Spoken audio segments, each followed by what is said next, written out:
सभी प्रिय विद्यार्थियों का जेपीआईसी की डिजिटल स्टडी में एक बार पुनः स्वागत है। प्रिय विद्यार्थियों, आज का वीडियो कक्षा 10 के विद्यार्थियों के लिए है जो हमारे साथ अध्ययन कर रहे हैं। प्रिय विद्यार्थियों, प्रीवियस वीडियो में हम काव्य संकलन के बिहारी के दोहों का अध्ययन कर रहे थे। बिहारी के दो शीर्षक हैं हमारे पाठ्यक्रम में, भक्ति और नीति। भक्ति के 8 दोहों का अध्ययन करने के बाद, समझने के बाद आज के वीडियो में हम बहुत सरल और सहज ढंग से बिहारी के नीति संबंधित दोहों का अध्ययन करेंगे।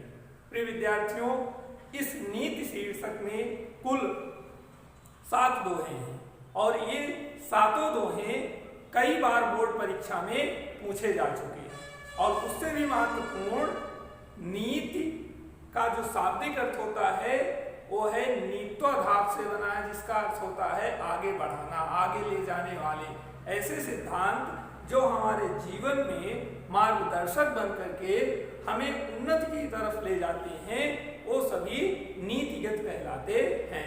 तो आए हम अपने पाठ्यक्रम के दोहों को पढ़ेंगे, क्लिष्ट शब्दों का अर्थ समझेंगे और जीवन के साथ साथ प्रतियोगी परीक्षाओं तक ये किस प्रकार इंपॉर्टेंट है, इन सब का विधिवत अध्ययन करेंगे। प्रिय विद्यार्थियों, हमने संदर्भ लिखा, जो भी जिस भी 5 हेडिंग के तहत आपको व्याख्या करनी है वो 5 हेडिंग इस प्रकार है। यह प्रश्न बोर्ड परीक्षा में 6 अंकों के लिए आता है, कई बार आया है, तो आज भी हम इस प्रकार पढ़ेंगे, यह मानकर पढ़ेंगे कि यह बोर्ड परीक्षा में आएगा।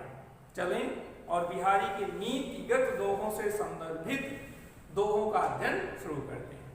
पहला दोहा, इस दोहे में बिहारी जी यह बता रहे हैं कि किसी भी देश में, प्रदेश में, समाज में, घर में, परिवार में यदि 2 व्यक्तियों का राज होता है तो उस 2 व्यक्तियों के राज के कारण देश, प्रदेश, परिवार के लोग किस प्रकार दुखी रहते हैं।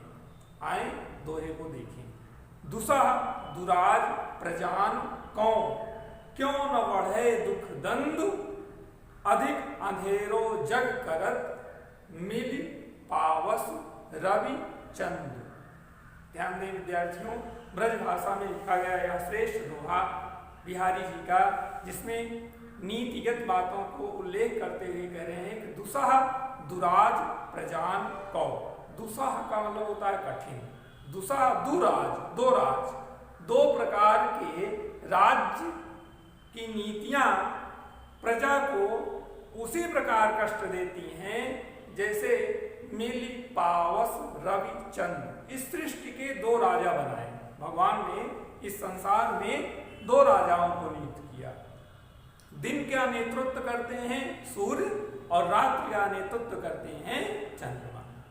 तो अमावस्या के दिन ये दोनों एक स्थान पर हो जाते हैं, अपनी अपनी नीतियों का प्रजा पर थोपते रहते हैं। इसलिए बिहारी जी लिख रहे हैं कि अधिक अंधेरो जग करत। आप देखें, अमावस्या के दिन रात में अंधेरा बहुत रहता है, तो उसका कारण यह है कि चंद्रमा का अस्तित्व ना के बराबर है। अधिक अंधेरो जग करत, मिली पावस रवि चंद्र। अमावस्या के दिन जैसे सूर्य और चंद्रमा रूपी दोनों राजा मिलकर के संसार को अंधेरे से युक्त कर देते हैं, उसी प्रकार दुसह दुराज प्रजान को, 2 प्रकार की राज्य शैलियां, नीतियां प्रजा को कष्ट देती हैं।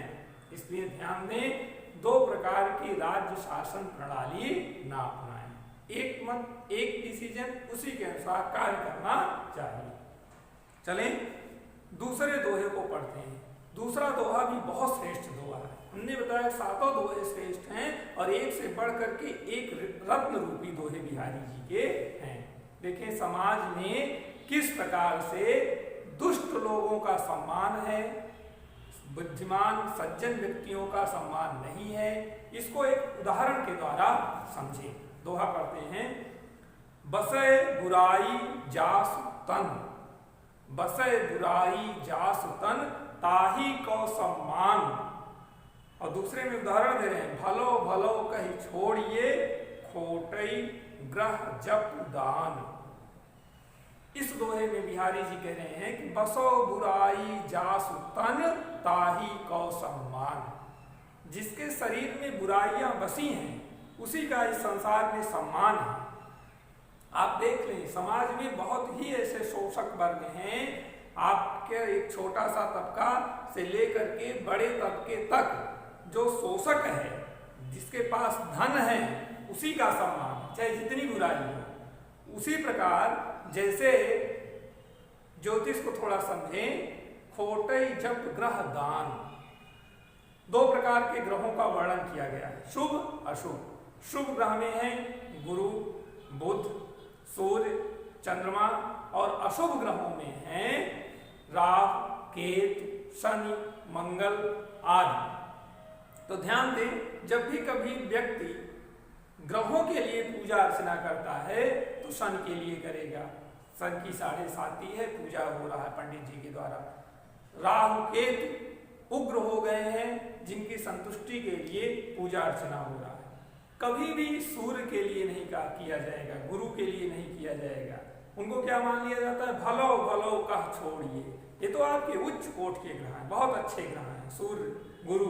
आपका शनि खराब है, तो शनि के लिए क्या करें पंडित जी? पंडित जी बताएंगे शनि की 7.5 के लिए यही उपाय करना है। बहुत ध्यान से समझेंगे प्रिय विद्यार्थियों, एकदम यही समाज की स्थिति है।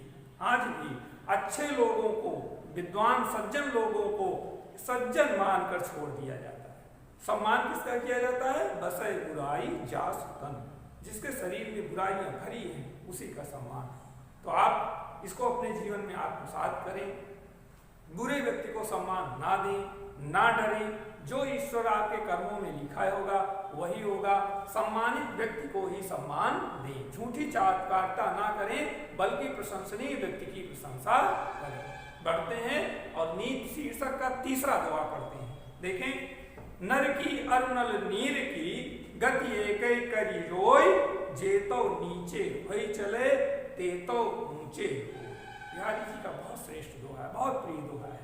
देखिए उदाहरण, अगर आपको बहुत आगे बढ़ना है, बहुत ऊंचे उठना है, तो आप विनयशील बनिए। उदाहरण दे रहे हैं कि नर की अरुणल नीर की, नल नीर का आप पानी देखे हैं ना, नल का, तो उसको जितना झुक करके आप चलाएंगे ना उतना ज्यादा जल देगा, और जितना टाइट होकर करेंगे तो ऊपर से उसका हत्था रहेगा, जल कम देगा।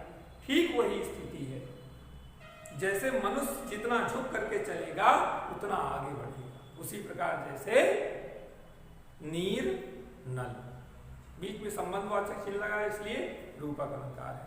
शास्त्र भी कहता है विनय मनुष्यानाम आभूषण अस्ति। तो प्रिय विद्यार्थियों, सदैव नम्र रहें, झुक कर चलें। अकड़ना मुर्दे की पहचान होती है, झुक कर चलना इंसानों की शान होती है। ये भी काव्य पंक्तियां हैं, इसका भाव शान। तो सदैव हमें झुक कर रहना चाहिए। अकड़ना, देखो मुर्दा देखो, जब सौ देखो अकड़ा रहता है, इसलिए जीवन में अकड़ने का प्रयास नहीं करना चाहिए। चौथा दोहा पढ़ते हैं, बढ़त बढ़त संपत्ति सलिल मन सरोज बढ़ी जाए, घटत घटत सुन फिर घटई बर समूल कुम्हिलाए। बहुत श्रेष्ठ उदाहरण है, आप जीवन में उतार लें। किसी मोटिवेशनल, किसी व्यक्ति के मार्गदर्शन की आवश्यकता नहीं है। आपका पाठ्यक्रम इतना महत्वपूर्ण है, इतना उपयोगी है कि किसी अन्य का उदाहरण देने की कोई आवश्यकता नहीं है। ध्यान दें, जिस धन के लिए संसार भाग रहा है, पागलों की तरह दौड़ रहा है, उसके लिए बता रहे हैं कि बढ़त बढ़त संपत्ति सलिल मन सरोज बढ़ जाए। अगर व्यापारी या कोई भी व्यक्ति धन के क्षेत्र में जुड़ा है तो धन प्राप्त करने से उसका मन सरोज बढ़ जाए। मन जो है वो कमल की तरह बढ़ता है। जैसे सरोवर में पानी पाकर कमल बढ़ता ही जाता है, बढ़ता ही जाता है, वैसे ही व्यापारी किस्म के व्यक्ति या धन के लोलुप व्यक्ति धन के लालच में, धन के लाभ में उनका मन बढ़ता ही जाता है। अगर आज 2000 का लाभ हुआ तो कल मान लेंगे 4000 का, कल 4 हो गया तो 8000, 10,000। परंतु सरोवर में पानी के घटने से वह कमल घटता नहीं है, की स्थिति है, परिस्थिति है ना, बर समूल कुम्हिलाए, समूल नष्ट हो जाता है, पूरा कमल सूख जाता है। वही स्थिति धनाढ्यों की होती है।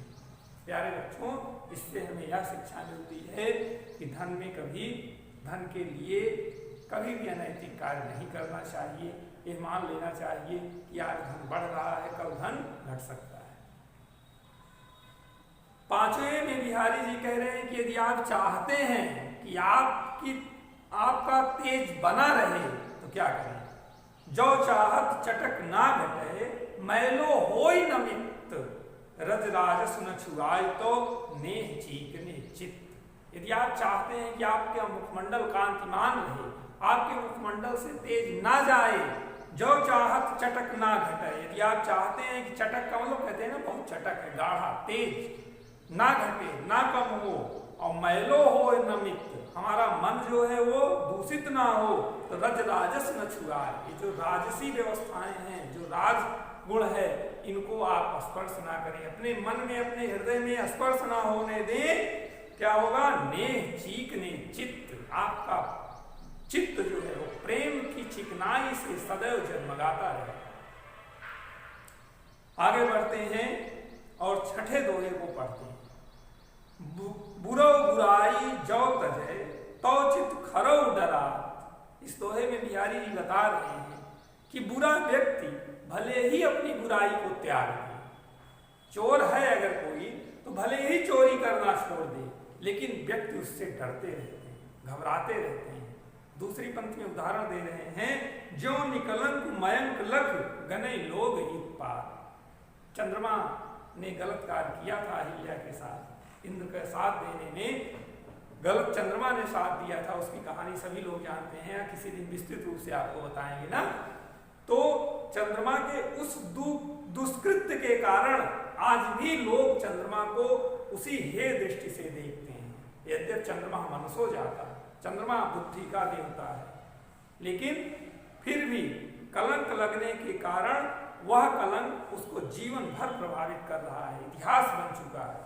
इसलिए प्यारे बच्चों ध्यान दें, कभी भी सोच विचार करके गलती नहीं करना चाहिए।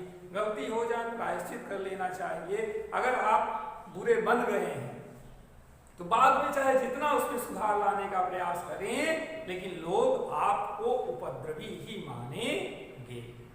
अंतिम दोहा बिहारी का पढ़ते हैं, स्वार्थ सुकृत न श्रम वृथा। जयचंद के लिए दोहा बिहारी जी लिख रहे हैं कि स्वार्थ सुकृत न श्रम वृथा, देख विहंग विचार, बाज पर आए पान पर तू पच्छिन नामा।